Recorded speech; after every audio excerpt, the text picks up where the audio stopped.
are you optimistic or pessimistic about America? What I really mean, as far as you're concerned, is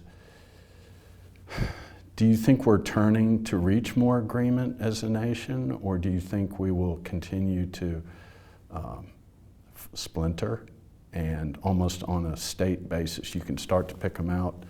You know, California wants to secede and, you know, whatever. What do you think? Do we respect law enough to stick with it, or what do you think? I am optimistic. Okay. I think that when you look at the election and the polls, the voters are not robotic. They rejected what I think was an overriding narrative by the media. They saw it for what it was, that this was advocacy journalism, and they don't like it, and they don't want it, and they're not listening to it. But they're also not slavishly following any particular party. You see it in the polls. When Trump goes too far, you see it in the polls, and the elections show that. So I think they're more discerning, so I am optimistic. I'm optimistic also about rights like free speech. You know, there's a natural optimism which comes from believing that free speech is a natural right. In that if free speech is in our DNA, if we're hardwired, you can't kill free speech without killing us. And history has shown that it has found its way out. I don't think we can lose this fight, because I think it's a fight over who we are. But I also see hopeful things. You know, when I had that debate at Harvard on free speech at Harvard, the initial vote went heavily against me. It went in favor of Harvard, that they supported free speech and diversity. I was rather intimidated by it. And then at the end of the debate, they had the second vote, and it flipped. And over 60% of those students and faculty voted against Harvard. I don't think that's because I'm any particularly great debater. I'm pretty confident of that, because I was up against someone who's incredibly good and brilliant in many respects.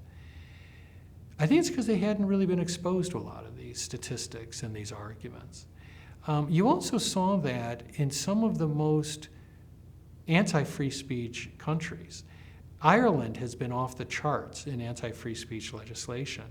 But recently, to I think the surprise of many in Europe, they faced a setback.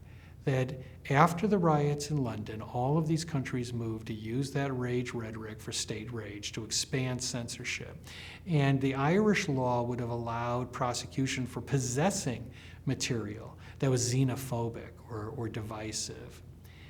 And it went down in flames, but the interesting thing is, it went down because of young people in Ireland. And it shocked many on the left.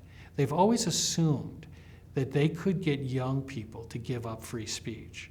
That was the assumption of Meta when they had that creepy campaign to try to get young people to embrace content moderation. It didn't work. It's hard to get a free people to give up freedom. So they moved the needle, but not enough. So there are reasons to be optimistic. When people are given the facts about free speech, are asked to think about it, they tend to come to the right decision. I think that's going to be the same politically. I think that Americans tend to be moderates. And they also have a refreshing sense of realism.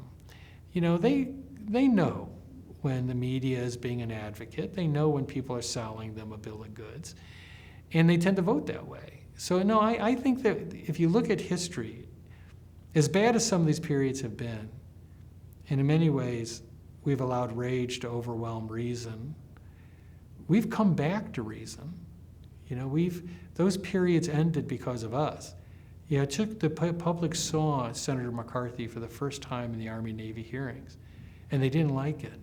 And on that day, McCarthyism died. So yeah, I am optimistic.